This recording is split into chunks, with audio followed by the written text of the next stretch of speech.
대부분의 사람들이 보기만 해도 귀엽다고 느끼는 게 새끼 강아지 팬더, 코코는 농담이고 아이라고 할 수 있죠. 이 아이의 사진을 보면 귀여우면서 눈도 초롱초롱한 게 너무 예쁜 것 같은데 눈을 자세히 보면 우리에게 익숙한 흔한 눈의 모습과는 조금 다르다는 것을 깨달을 수 있는데요. 바로 눈동자의 가운데 있는 새까만 부분인 동공이 우리가 아는 완전히 동그란 형태가 아니라 마치 아래로 흘러내리는 듯한 모습을 하고 있는데 바로 썸네일에서 보셨던 것처럼 오늘의 주제라고 할 수 있는 콜로보마라고 합니다. 이러한 눈의 모양은 태어날 때부터 눈을 구성하는 조직의 일부가 만들어지지 않았을 경우에 나타나는 것으로 양쪽 눈 모두에 일어날 수도 있고 한쪽 눈에만 발생할 수도 있다고 해요. 이 콜로보마라는 이름은 결손을 뜻하는 그리스어에서 온 말로 우리나라 말로는 안검홍채 맥락막 선천적 결손증이라고 하는데 이 말을 단어별로 끊어서 보면 이 증상을 쉽게 예상할 수 있죠. 많은 분들이 이걸 보면 가장 먼저 드는 생각이 그래도 눈인데 문제는 없나? 라는 생각이 드는데 홍채는 넓이가 늘었다 줄었다 하면서 밝은 곳에서는 가운데 구멍의 크기가 작아지고 어두운 곳에서는 구멍의 크기가 커지며 빛의 양을 조절해주는 역할이기 때문에 사진에서 본 것처럼 홍채의 일부에만 문제가 있는 경우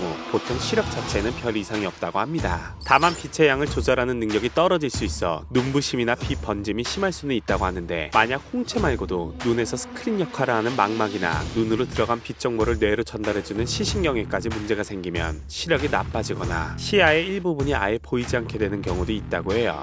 그래서 환자에 따라 해결 방법 또한 다른데요. 안경이나 렌즈를 껴서 해결이 가능한 경우도 있지만 특수한 보조기를 사용해야 하는 경우도 있다고 합니다. 그런데 콜로보마를 갖고 있는 사람 중 몇몇 분들은 유전병이라고 알려진 묘한 증후군을 앓고 있는데요. 묘한이라는 이름부터가 고양이 눈이라는 뜻으로 이 병을 앓고 있는 일부 환자의 눈이 마치 동공이 세로로 찢어진 고양이 눈과 닮았다 하여 붙여진 이름이라고 해요. 하지만 모든 묘한 증후군의 환자의 눈이 고양이 눈처럼 생긴 것은 아니고 다양한 모습을 나타낸다고 합니다. 이 묘한 증후군의 환자들은 눈의 모습이 달라지는 것 외에도 귀나 뼈의 모양이 달라지거나 항문이 없이 태어날 수도 있고 청력, 지능, 그리고 심장이나 콩팥의 기능이 떨어지는 등 다양한 증상을 겪을 수 있는데 증상의 종류와 심한 정도가 환자마다 천차만별이며 그 중에는 묘한 증후군 증세를 일으키는 유전자 이상은 있지만 겉으로 보이는 증상이 아예 없어 평생 모르고 사는 경우도 있다고 합니다. 국내에서는 과거 명성황후의 첫째 아들이 항문이 없이 태어나 죽었다는 공식적인 기록이 있어서 이 아이가 묘한 증후군이 아니었을까라는 추측이 있는데요. 해외에서는 묘한 증후군을 앓고 있지만 개성 있는 외모를 오히려 장점으로 활용해 모델로 이름을 알린 사람도 있다고 해요.